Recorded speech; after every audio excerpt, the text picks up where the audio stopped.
Live from WTVO Rockford and your home team. Eyewitness News at 6 starts now. After working almost 24 hours, the state finally passes a budget. We took a look at what's in the new plan. And Rockford Police and Fire take part in a competition for a good cause. We take a look at the annual Guns and Hoses game. Plus, with Easter a little over a week away, one State Line church gives kids a sneak peek. The reason they're making this drive-thru an annual event. Good evening, I'm Marissa Lessner. Thanks for joining us tonight. The new state budget is headed to Governor Pritzker's desk after a marathon session at the State House last night. The Illinois House adjourned just after 6 o'clock this morning. Lawmakers applauded after they approved a $46 billion budget. It provides nearly $2 billion in tax relief. Among other things, the budget suspends an inflation-based gas tax increase for 6 months. It freezes a 1% sales tax on groceries for 1 year. Tonight, this morning, we passed a fiscally and socially responsible budget that responds directly to the needs of families across this state. With inflation surging to its highest in nearly 4 decades, it was our responsibility as lawmakers to put money back in the pockets of hardworking Illinoisans. The measure includes $200 million that will be spent on new public safety measures, including efforts to recruit and retain police officers. There's also $240 million in federal funds for violence prevention. Rockford area police and fire hold an annual charity hockey game to see who really is the best at hockey. It's a fun game, but the cause it benefits are what really matter. Nicole Delgado was at the event. Nicole, what was it like at the game? Marissa, the stands were filled with the community and the families of the police and fire departments, all supporting first responders, veterans, and those fallen heroes. It's a great event, and the public is really loving it. It just grows every year, and it's a good time. Saturday, the BMO Harris Bank Center held its 15th annual Guns and Hoses charity hockey game. Foundation beneficiaries say they are happy and honored to be a part of this event. It's an event that kind of brings camaraderie between the police and the fire. They always have that friendly rivalry. This is just a way to bring it out to the public.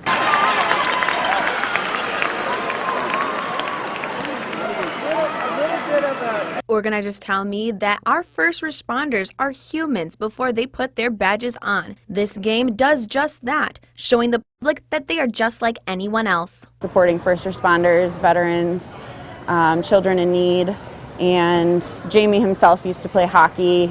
Jamie Cox's cousin, Andrea Cox, says this game also keeps Jamie's memory alive because he loved hockey. This game is always special for us, and just a fun way to come out and see the guys, you know, to, I guess, let loose a little bit and have some fun. Organizers say this is the perfect way for some of our local heroes to have a little fun. This is great for the community because it just brings everyone together. It's people in the stands, not just families of police or fire. It's the community in the stands cheering on the police and the fire for a hockey game. All the proceeds will benefit the Jamie Cox Foundation, Gred Lindmark Foundation, and the Heartland Hospice Memorial Fund. Marissa? All right, thanks, Nicole. A State Line spot known for its sweet treats shows that even as it celebrates 40 years, it's still evolving. Dairyhäus homemade ice cream shop opened up for the season today, and it didn't take long to serve up that first scoop. Owners are doing it up big for the 40th year. They have expanded on last year's popularity of dairy-free options. The oat and coconut milk options will be available more often this year. Also new this year is curbside service, which came after customers complained about waiting in long lines. I'm excited for the 40th season and just to hit the ground running and to see all the faces that kind of, with our curbside setup, maybe we see them from afar or something like that, but to see everybody all over again. It's great being in this community and seeing our friends. The Dairyhäus is open Monday through Friday from 3 until 9 on weekdays and noon until 9 p.m. on weekends. During the summer months, it'll be open from noon until 10 every day of the week. The Stevenson County 4-H Forestry Club plants 25 oak trees in Rock City today. The planting took place at the Espenshide Forest Preserve right off Farm School Road. The Forest Preserve was chosen because it's a public place where members of the community can enjoy the trees. The goal is to plant the 25 savannas, which will help rebuild the native ecosystems. Illinois once held 14 million acres of trees, but that number has dropped to 5 million because of modern development practices. An organizer for the event says it's critical to have more oak trees in the state. Oak trees are they're native to our land, and it's obviously our state tree, and they're becoming more obsolete. And so the purpose of this event today was to plant a savanna in our county, but there's also 30 other counties in the state that is doing the same thing, either today or throughout this month, and it's to help bring oak trees back to Illinois. For more information on other tree planting events, check out this story at mystateline.com. A State Line Church holds a now annual Easter-related event. The Crossroads Community Church in Winnebago held its second annual Easter egg drive-thru event. The turnout for it was great, with over 100 vehicles taking part. Kids were given baskets full of different kinds of candy. Organizers continued this after starting it last year during COVID. Yeah, really, it's our intention that as a church, we do something that benefits and blesses our community. And I know that last year with COVID, we put this on and it was a big hit, so we decided we'd try this again. Organizers with the church are hoping even more people take part next year. You can get a head start planning for a seasonal job. Hurricane Harbor still is looking for more summer employees. A hiring event is set tomorrow at 9 at the Tabala Event Center on Newburgh Road.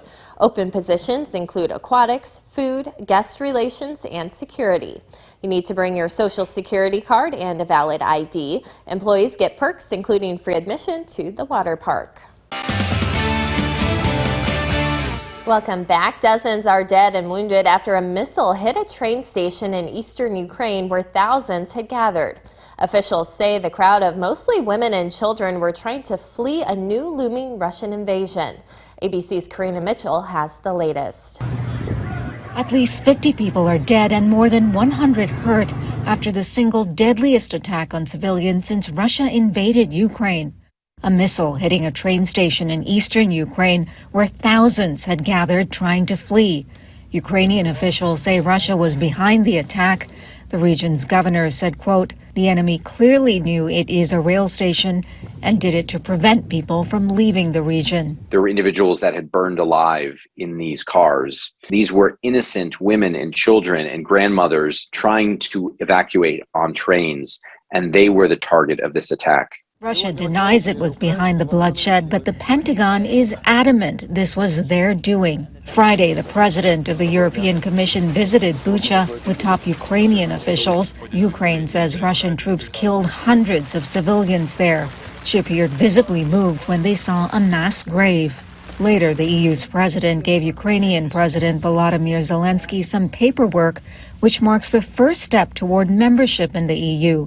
She promised Zelensky a speedier process than usual. The European Union is by your side.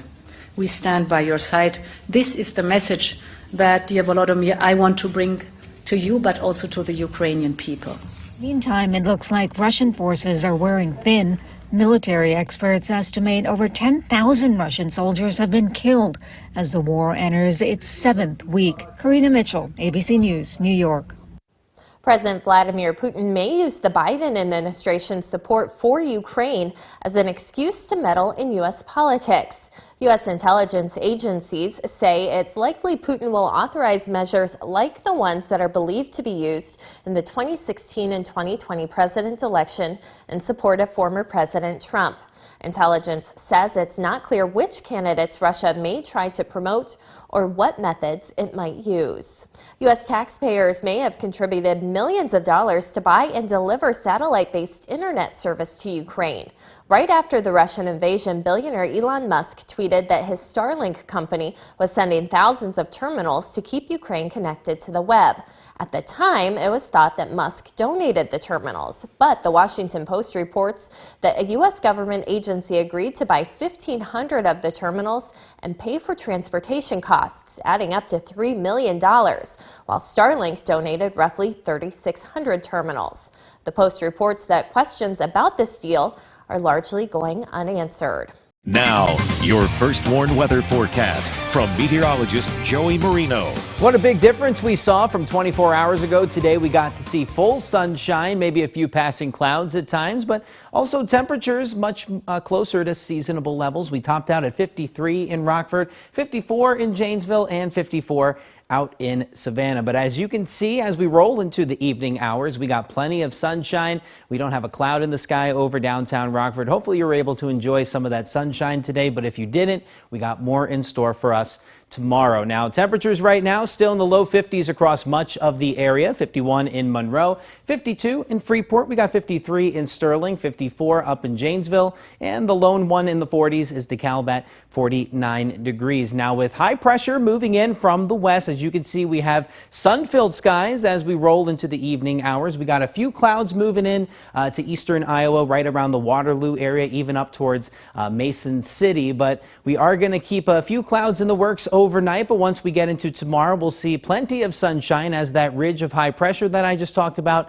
moves over the area. So for tonight, we got 31 degrees, so it's going to be a little chilly. A few passing clouds, winds will be light and calm out of the west-northwest, but that chill, we'll see that as we wake up tomorrow morning. Temperatures will be a little warmer by tomorrow afternoon. We'll have partly cloudy skies, a bit of a breeze. It is going to get a bit windy as we get into the afternoon. 35 to 40 mile per hour wind gusts can be expected from 12 to 6. 60 degrees though, so we'll have warmer temperatures to enjoy along with that sunshine. So let's take a look at Futurecast. As you can see, going into tonight, we'll have mostly clear skies. Temperatures will fall into the low 30s by tomorrow morning, but as those winds change to the southeast, that's going to bring warmer air into the equation. We'll jump from the low 50s today to near 60 for tomorrow. Clouds do increase as we head into Sunday evening, and that will bring the chance for a couple of showers overnight Sunday into Monday. So that's our first rain chance. We have a couple as we get into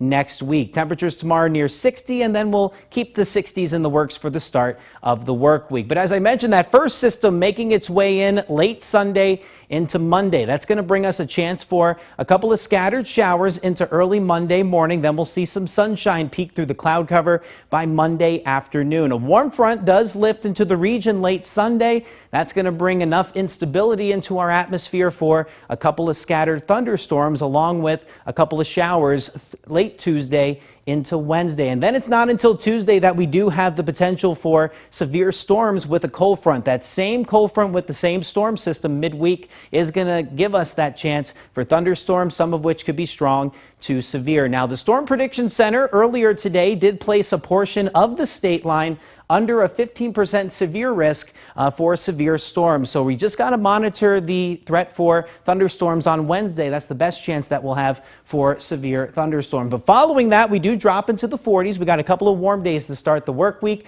We'll have 60s for Monday and Tuesday, then near 70 for Wednesday. Back to you. Now sports with sports director Scott Lever. The White Sox thin starting rotation got thinner today. Lucas Giolito was put on the injured list with an abdominal strain, joining Lance Lynn. Suddenly, Dylan Cease becomes the man in the rotation. He took the mound today in Detroit.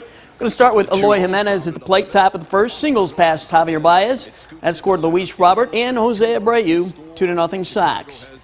Let's go to the top of the sixth. Yasmani Grandal got a pitch he liked from Casey Mize. That one will go the distance for a 2-run homer. Sox led 4-0. Cease was outstanding. He gave up only 1 run in 5 innings. He struck out 8.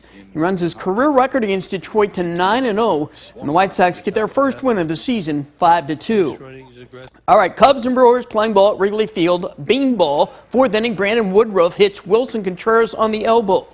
Later that inning, Ian Happ gets one of his 2 base hits on the day. That brought in Rafael Ortega.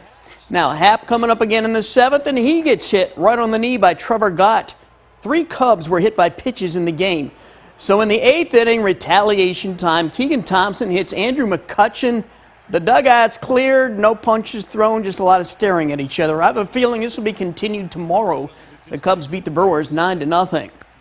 Tiger Woods' golf game tailed off some more today at the Masters. He had trouble with his putter. He shot a 78, the worst round of his career at the Masters. Scottie Scheffler continues to lead.